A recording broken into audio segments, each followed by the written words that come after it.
And in my mind, like the overall, how do I say this?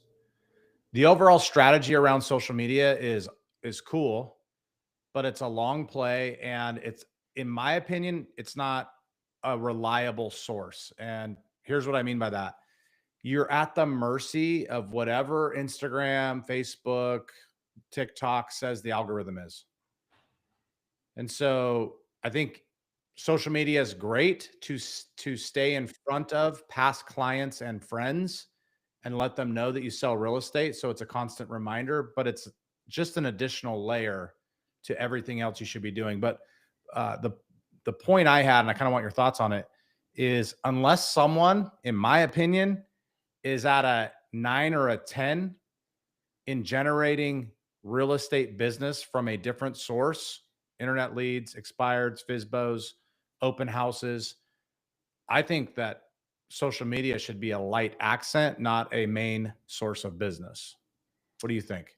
I think you should learn how to dance, obviously, if you want to be good on. So I'm just kidding.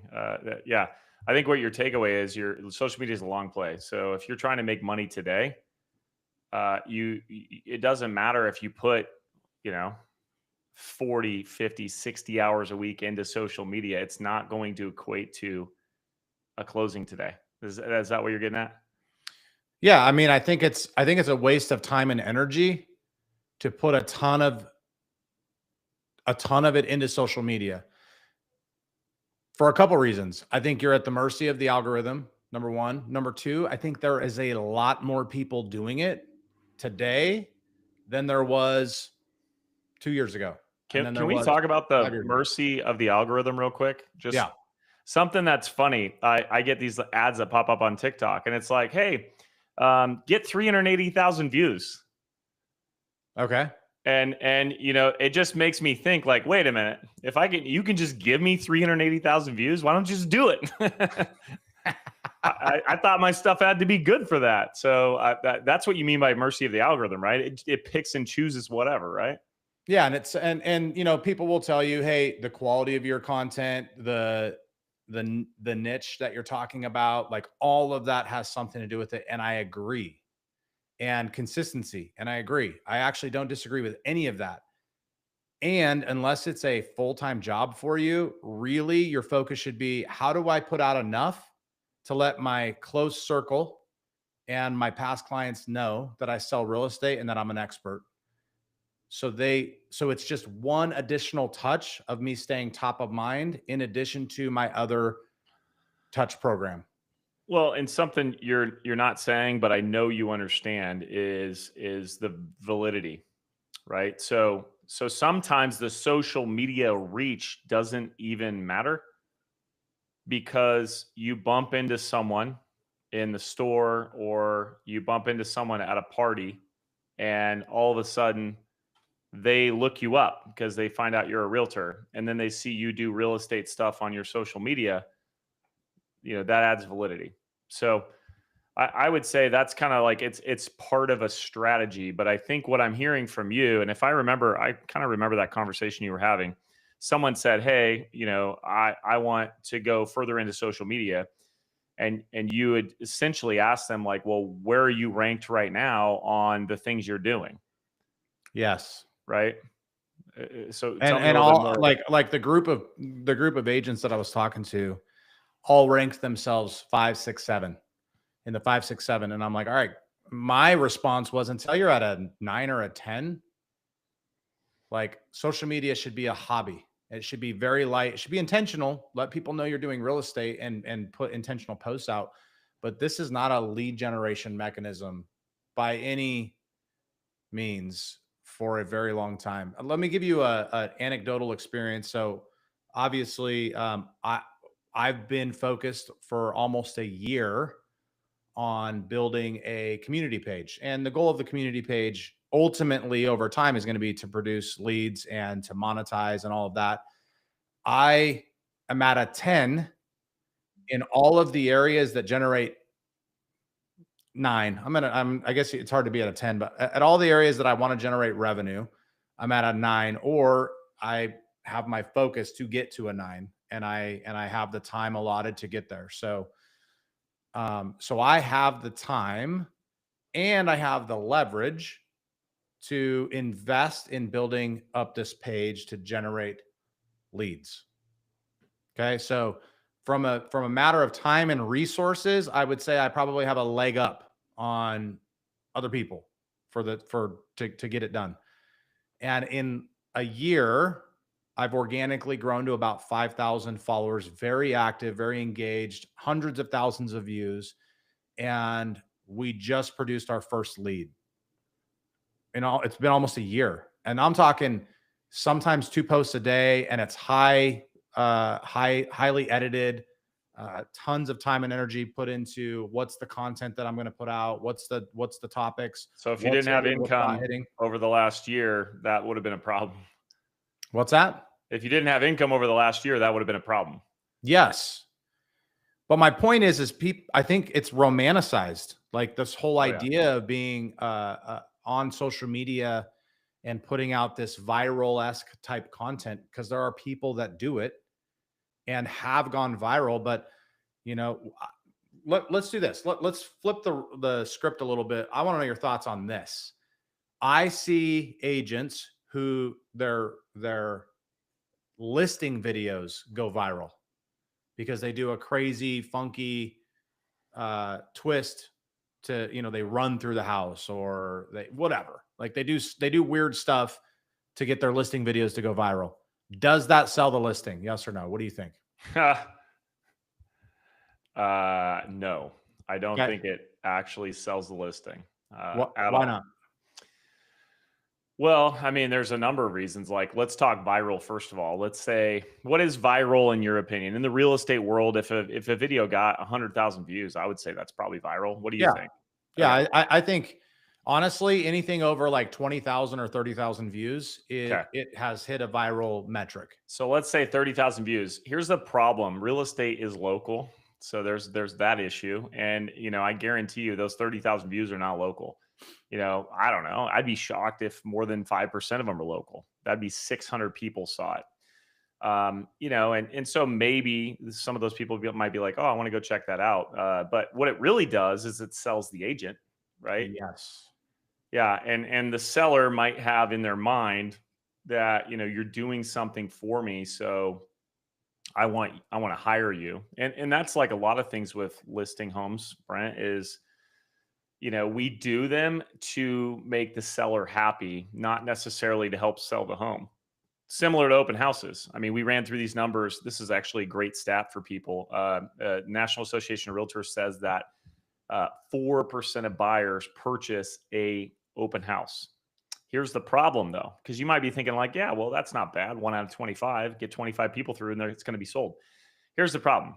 The average person doesn't look at one open house. So they might look at 10 open houses. And so if 1 out of 25 times 10, that means you need 250 people to come through an open house to have one person buy it. So the numbers are not necessarily there, but we do it to make the seller happy.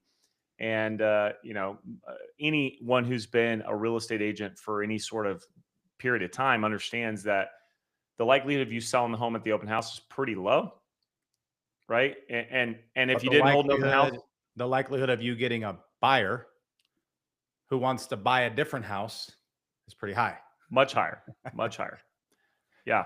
It's much higher. What I hear you saying then is you're referencing that stat and that methodology to a listing video going viral. Yeah. And the reason why, just to tie those two together in case anyone's lost, the reason why is we tell someone, yeah, we'll hold it open, but we know it doesn't necessarily sell the home. We tell a seller like, oh, I'll do this video where I pretend like I don't care about your house and it's going to go viral or whatever. Like what I've seen so many funny, random things that. Side note. So, some of my favorite viral videos are real estate related. There's one gal, she's a comedian. I mean, she should do stand-up comedy, and she just, says funny things throughout the house, very, very triggering type things, gets tons of views, millions of views. And I'm like, okay, there's 1.7 million real estate agents. And what do we love? We Yeah. love real estate. So we're actually watching it and focused on it. And, I showed my wife this the other day, and she's like, I don't get any real estate stuff. Like, this is crazy. This is something that you get.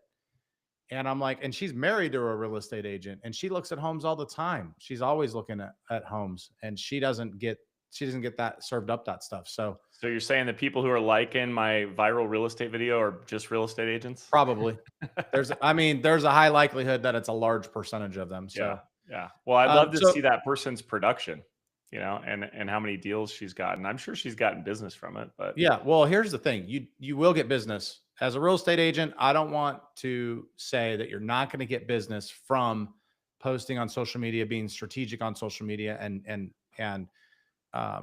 I mean, you and I have interviewed people who have found success by finding a niche and going down that vein in a way that generates business for them.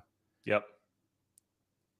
And for every one person I know that has done that, I know 100 that are trying Yes. that, Yep. because it's kind of a lottery, like you might put out the exact same stuff and it just hits different, or it was at the wrong time or whatever. And just, it didn't grab and it didn't go and it didn't generate the business. So, moral of the story, I mean, just to sum it all up, is I think social media is needed. I think it's a resume for you if people are interested in using you. I think it's a way to stay connected with your friends and family, and it's an additional touch. And if you are at an 9 or a 10 in revenue and you can afford to invest time, energy, and resources into social media, I think it's a positive thing to do. I just don't think it would be my personal main focus if I was a real estate agent starting. Yeah, I guess one more random question. It's not random, it's on the line, but just a question I have for you. What do you think about the agent who goes hard on social media for a couple days and then goes dark for a month and then does it again? They just do this cycle like, oh, I need to do it again, and they do it. Like, what if someone's not willing to be consistent with it? What would be your advice? It's going to be the same advice I would give you with whatever it is you're doing. The only way to find success in anything is consistency. And so do what you can do consistently. So, for instance, I have coached people where they did not want to make calls. They didn't want to make their follow-up calls. Now, I'm not even talking like fresh prospecting. I'm talking about following up with their database calls. And it's because there's this heavy weight of what the real estate industry says you have to do. Hey, you need to lead generate for 3 hours a day. And what they hear is I need to be on the phone for 3 hours a day. And so I'm coaching them. I'm like, look, if you can consistently do it for 20 minutes a day, let's do that first. Let's start at 20 minutes a day and let's go 5 days a week. You give me 20 minutes of calls. And then we build off of that. So for real estate, or excuse me, for social media, what I would say is, what can you do and never go dark? Can you do one post a week? So can you do your one real estate post every Tuesday that you want to do? Like if it's a video or whatever, it's better to do that and never go dark than to do it all, go all in, go dark for 2 months, go all in, go dark for a month. Like they're just the algorithm. One thing I do know about it is it likes consistency. It likes regularity in posts. And so if you can do that. The other thing that I learned doing this, which is super interesting, it doesn't matter what time you post. Like everybody always, they let that be the thing that hangs them up. Like, I'm never going to get into social media consistently because like I have to have enough of the content and then I have to post it at a certain time. And I just can't. It doesn't matter. Just record stuff. And here's the last thing I'll leave on is, if it sucks, no one's going to see it anyways. So just get stuff out there. That's been my mantra. Yeah. I'm like, I don't know if this is good. I'm putting it out there. It doesn't matter. No one's going to see it. Like, that's been the back of my mind is like, I wish I would have done X. It's like, screw it. Just go. Yeah. Just go. It'll hit or it won't hit. Here's what's crazy is I've put out stuff that I hated. I was like, I missed it. I didn't do this. I didn't do that. I'm like this, the edit on this was horrible. I missed the transition here. and it goes viral. It's insane.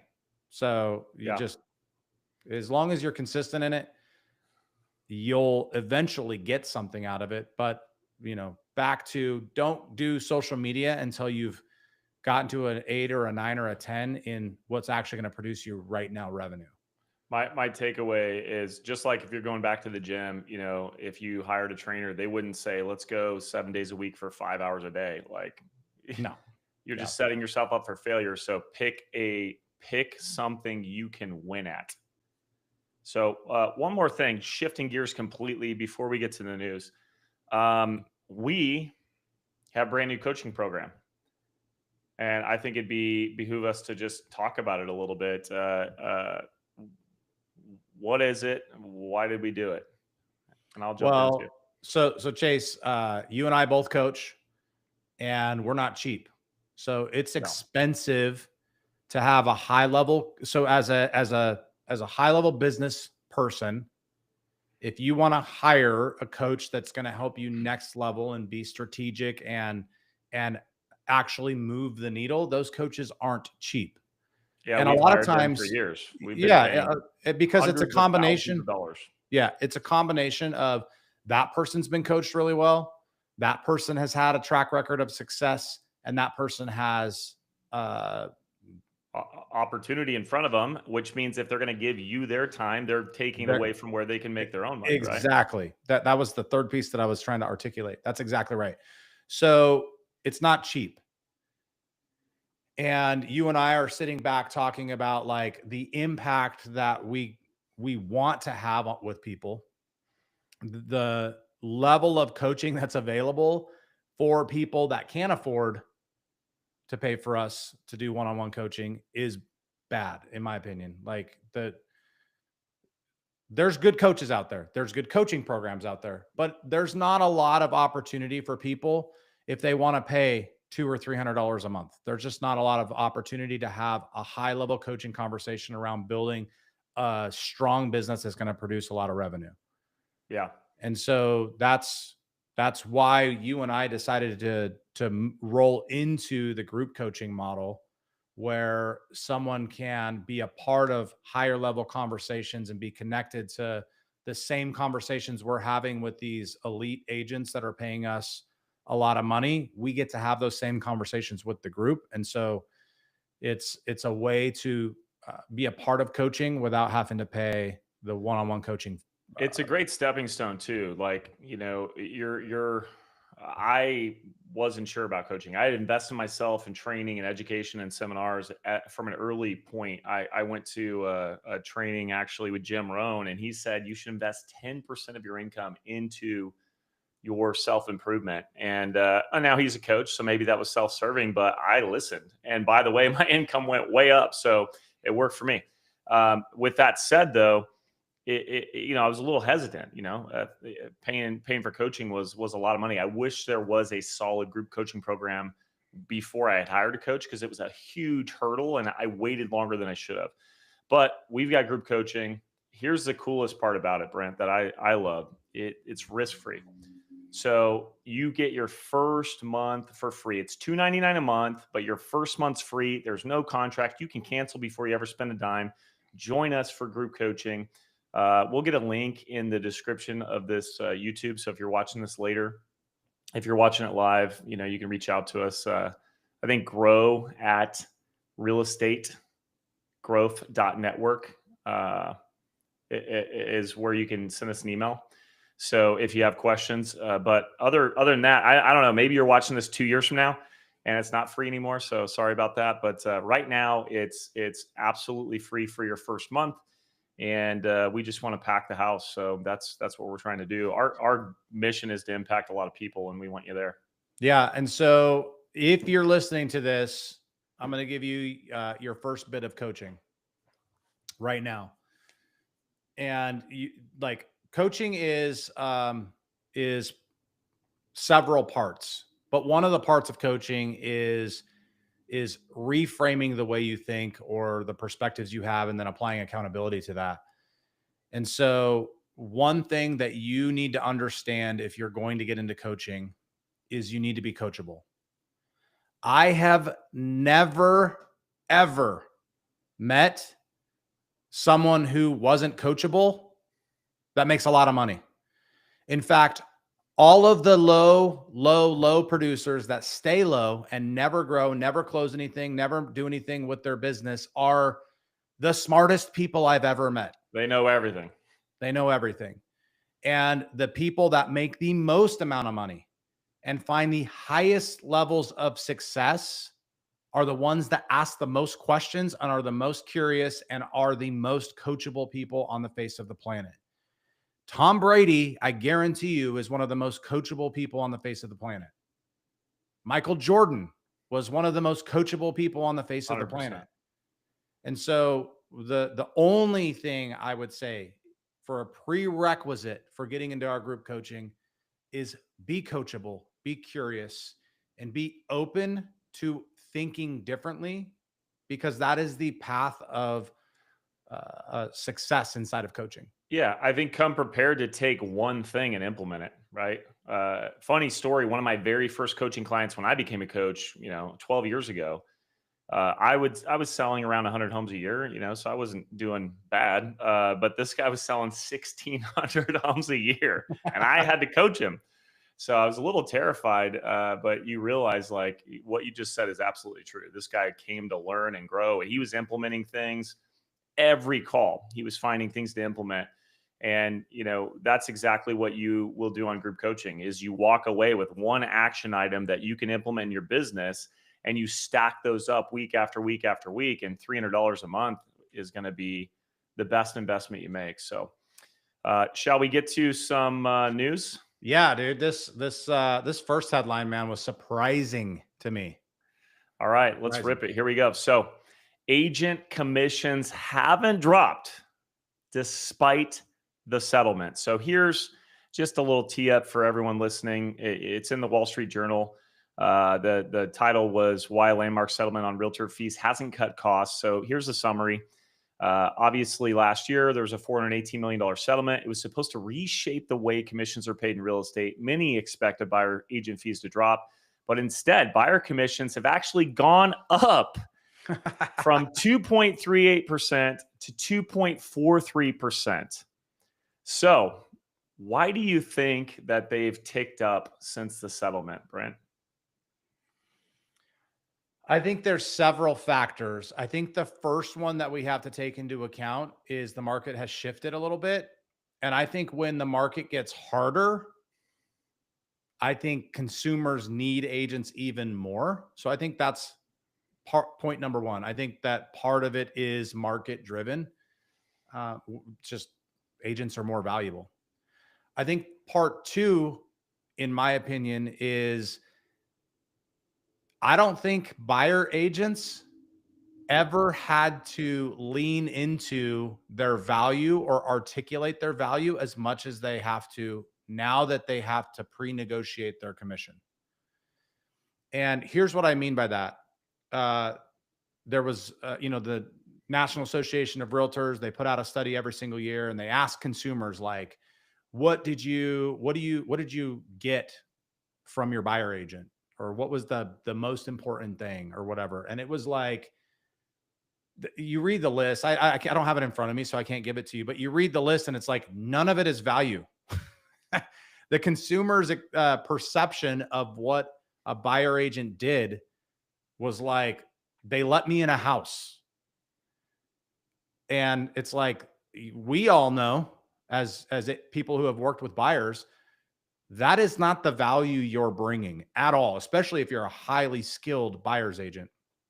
And so I think agents have had to articulate what it is they're actually doing to help these people get a house and help them get into the house for the best price and go through the negotiations and all of the things that go along with being a good quality buyer agent. Yeah. I would say too, you brought it up at the beginning. You were like, the market's harder. So we know because we were coaching agents and we coached a lot of agents to stay in the business, fortunately for them. But there's plenty of agents who've been in the business for more than a decade. They're like, I'm out. This is stupid. Blah, blah, blah, blah, blah. They got out of the business. 71% of agents didn't do a deal last year. 71%. So what this says to me, just like you said, the market's harder. The weaker agent has gone by the wayside. And now that, just in case you're a consumer listening to this, or you're a realtor who doesn't know what the hell we're talking about because you're brand new and you don't know any different. You used to be able to just work with clients. You'd meet a buyer, you go show homes. A lot of times you just meet them at the house. Weaker agents would do this. And no offense, if you're one of those weaker agents, maybe come to coaching, we'll figure it out. But they would just meet them at the house. And that is no longer okay, because what was happening is they would just get paid by the listing. Whatever the listing was paying on commission is what they got paid. So they didn't have to work commissions out in advance with buyers. I will tell you, strong agents, all the agents I coach, myself since 2012, I always got a commission agreement signed up front before I ever got in the car with a client. And strong agents have been doing this for a long, long, long time. They call it a buyer representation agreement, or like a buyer listing. And you pre-negotiate your commission, and it doesn't really matter what the seller's paying. There will be, if there's a gap, you'll pay the difference as a buyer. So that's what's happening. And now agents who are staying in the business are forced to do this, the ones who wouldn't do it before. And by the way, if I had to guess, Brent, what would your guess be? Like, how many people got buyer reps signed before the settlement? How many people did that? Like, what, 10%, 15%? Is a small 5%. amount.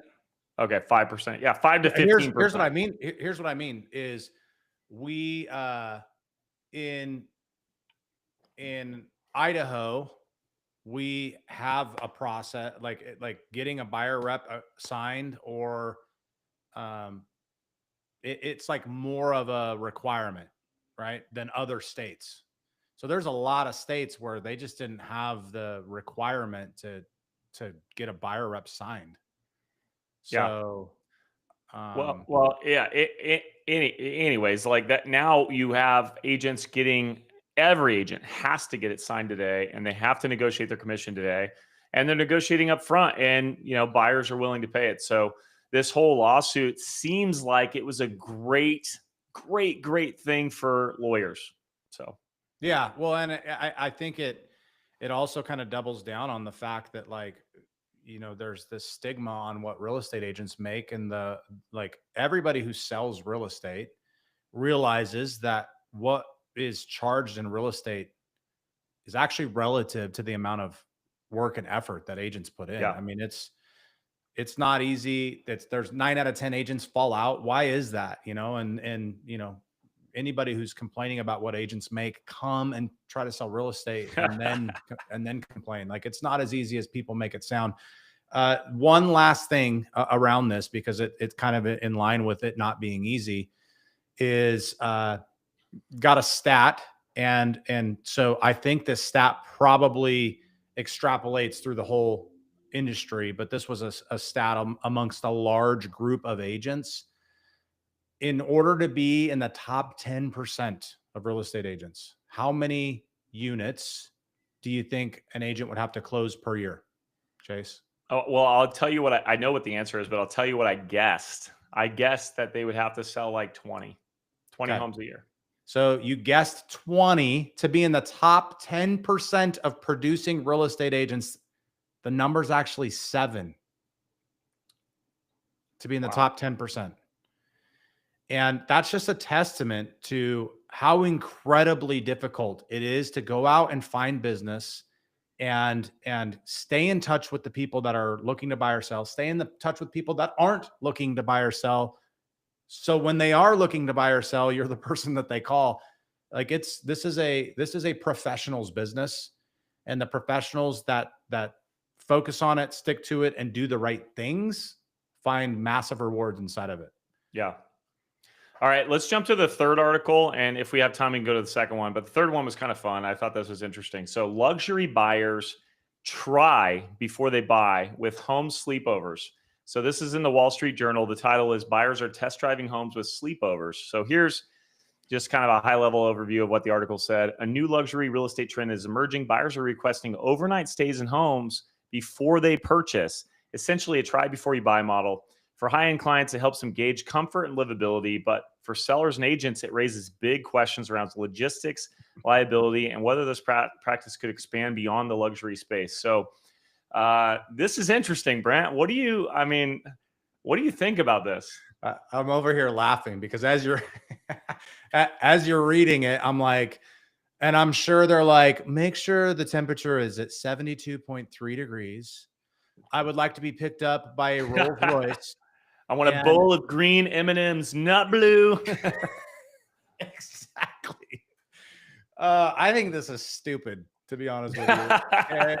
Like, yes, I'm sure this happens. No, I don't think this is a massive trend. I think it's something that the Wall Street Journal probably picked up.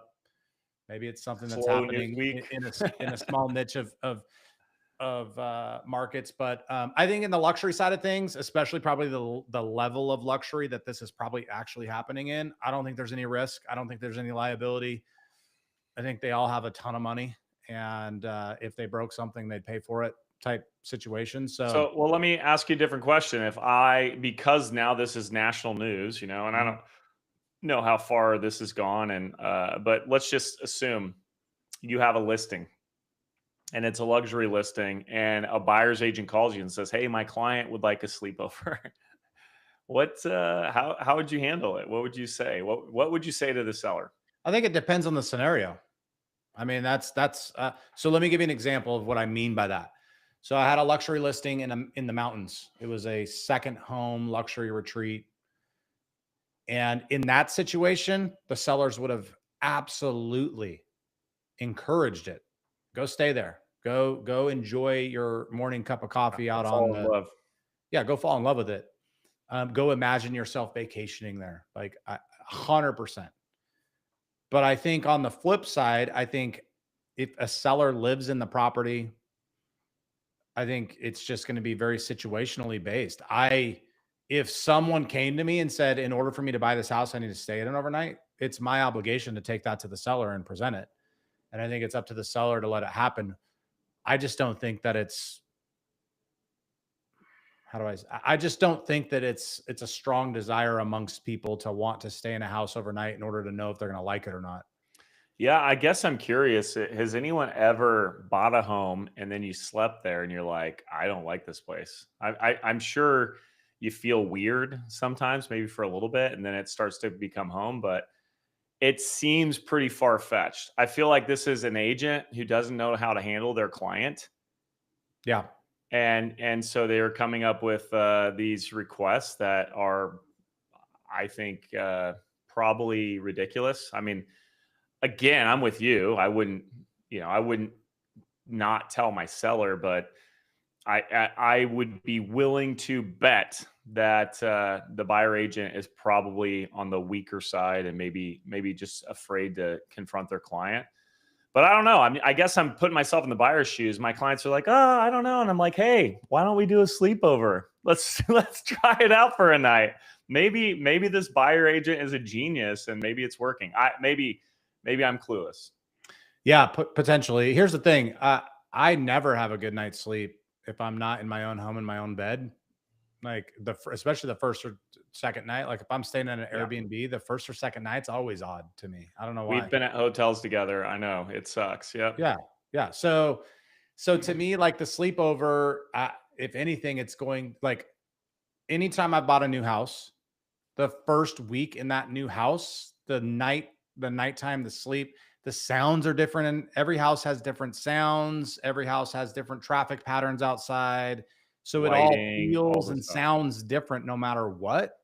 And so I don't think anybody's going to have like this moment where they're like, this is the one based on my night's sleep here. So I don't know.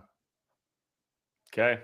I like it, man. Like not newsworthy. What I mean by that is some agent who's not being coached properly is letting clients walk all over them. I tend to agree. It made headlines. Yeah, I tend to agree with you. Or they're a genius and they're closing deals left and right because they're letting sleepovers happen. Hey, so I've got a couple thoughts. I'm curious your opinion on this. What do you got? Ready? Yep. So tell me what you think when I say this, because I heard this. I heard this a week ago. I've said it multiple times. We've said it in coaching, but I want to know just your overall take on this. Um, Objections don't kill deals. Avoiding the objection does. True. And Yes. why? Like, I think I guess you said the word deals, so I don't know how far along in the process you are, but I guess if we go back to the like you're prospecting or you're working yep, with a client who's raising their hand and you're avoiding objections, that is probably one of the biggest primers for no shows. So you set an appointment and then they don't show up, and you're like, they ghosted me. And we see this all the time with so many agents at so many different levels. Usually it's because the agent didn't flush out objections. So here's real world consequence. What happens? You call, you talk to them, you're avoiding maybe a sensitive subject like financing, for example, or their motivation or whatever, or their spouse, whatever. So you avoid the objection. You set the appointment. That client goes back and they tell their friends, their family, their mom, their dad, their spouse. They're like, oh my gosh, I'm buying a house. And the person they talk to says, you can't afford a house. And you didn't handle some sort of financing objection. Now they don't know how to handle the financing objection. They're like, oh my God, you're right. I'm so embarrassed. I'm not going to go to the appointment. Like, that's real life scenario times infinity, right? yep, yep. Yeah, it's really interesting because the reality is it's our job to flush out all of the potential things that could prevent someone from moving forward. And I think the overarching theme has to be if it's in their best interest.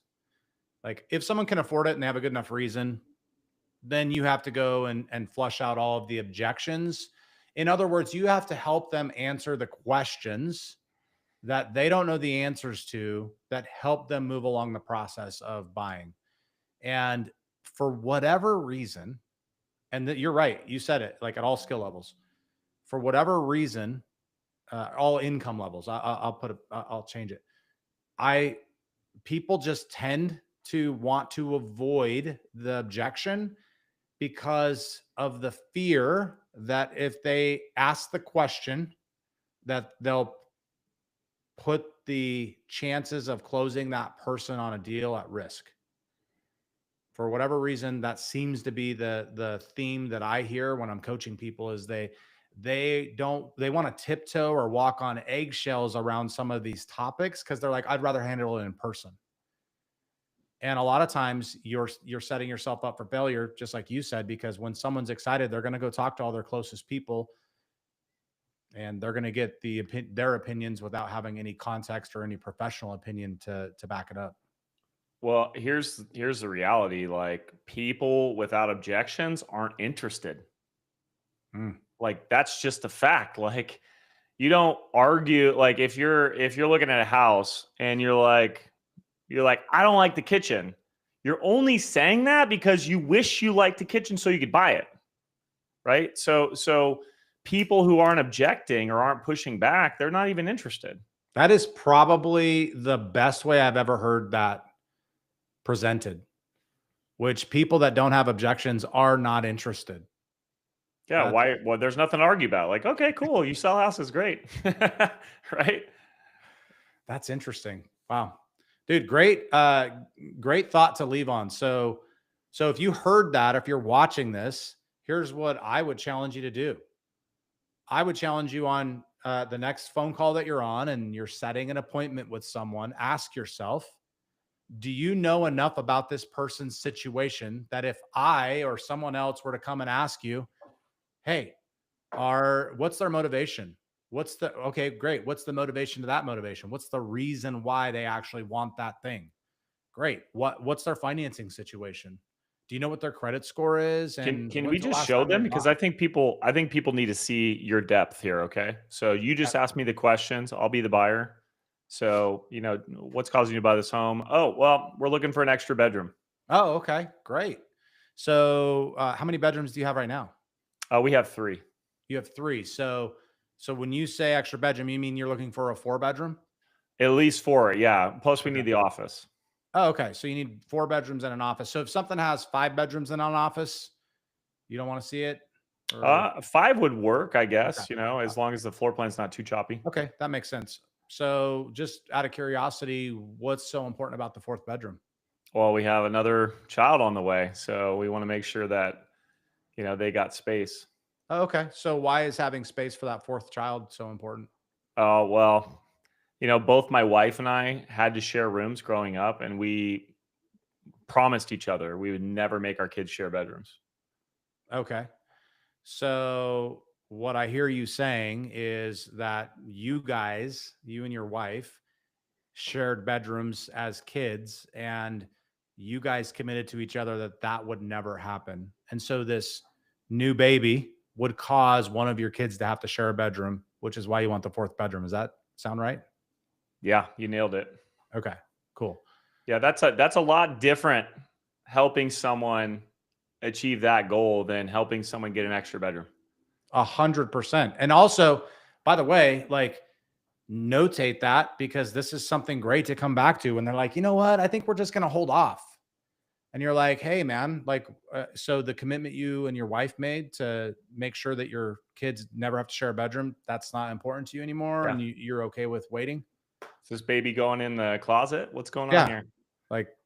So it allows you to realign people with the reason why they started the process in the first place. Which I have to hammer home, Brent, helps them. Yes. Right. Well, people get exhausted in these processes. Buyers get emotionally exhausted and sometimes give up. And they lose sight of what's important. Yes, yep, exactly. So awesome. Well, that concludes another episode of the Real Estate Growth Network podcast. Yeah, you got it, man. So until next time, we'll see you guys later. Hey, thanks, Brent. Have a great week, guys.